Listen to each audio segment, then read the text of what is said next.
ಸವದತ್ತಿ ತಾಲೂಕಿನ ಮರಕುಂಬಿ ಗ್ರಾಮದ ವಿಶ್ವನಾಥ್ ಅನಾರೋಗ್ಯದಿಂದ ಮೃತಪಟ್ಟಿದ್ರು. ತಾಯಿ ನೀಲವ್ವ ಮಗನ ಅಂತ್ಯಕ್ರಿಯೆಗೆ ಹಣವಿಲ್ಲದೆ ಅಂಗಲಾಚುತ್ತಿದ್ರು. ಪುತ್ರನ ಅಂತ್ಯಕ್ರಿಯೆಗೆ ಪರದಾಡುತ್ತಿದ್ದ ತಾಯಿ ಸಹಾಯಕ್ಕೆ ಧಾವಿಸಿದ ಯಂಗ್ ಬೆಲ್ಗಾಂ ಫೌಂಡೇಶನ್. ಅಂತ್ಯಕ್ರಿಯೆ ವೇಳೆ ಸಿದ್ದರಾಮಯ್ಯ ಸರ್ಕಾರದ ಗೃಹಲಕ್ಷ್ಮಿ ಯೋಜನೆಯ 2,000 ರೂಪಾಯಿ ನೆನೆಸಿಕೊಂಡು ಅಜ್ಜಿ ಕಣ್ಣೀರು.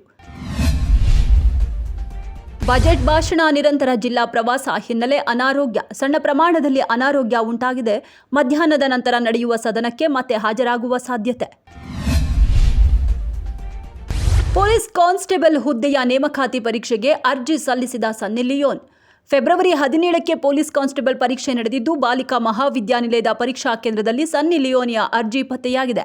ಉತ್ತರ ಪ್ರದೇಶ ಮೂಲದ ಮೊಬೈಲ್ ಸಂಖ್ಯೆ ಹಾಗೂ ಮುಂಬೈನ ವಿಳಾಸವನ್ನು ನೀಡಿ ಸನ್ನಿ ಲಿಯೋನಿಯ ಹೆಸರು, ಚಿತ್ರಗಳು ಬಳಸಿ ಉದ್ಯೋಗಕ್ಕೆ ಅರ್ಜಿ ಸಲ್ಲಿಸಲಾಗಿದೆ. ವಸತಿ ಶಾಲೆಗಳ ಪ್ರವೇಶ ದ್ವಾರದಲ್ಲಿ ಕುವೆಂಪು ಅವರ ಕವಿತೆಯ ಘೋಷವಾಕ್ಯ ಬದಲಾವಣೆ. ಈ ವಿಚಾರ ರಾಜ್ಯದಲ್ಲಿ ರಾಜಕೀಯ ಚರ್ಚೆಗೆ ಗ್ರಾಸವಾಗಿದೆ. ಘೋಷವಾಕ್ಯ ಬದಲಾವಣೆಗೆ ಕಾರಣ ಗೊತ್ತಿಲ್ಲ ಎಂದ ಮಧು ಬಂಗಾರಪ್ಪ, ಆದಾಗ್ಯೂ ಬದಲಾವಣೆಯನ್ನು ಅವರು ಸಮರ್ಥಿಸಿದ್ದಾರೆ.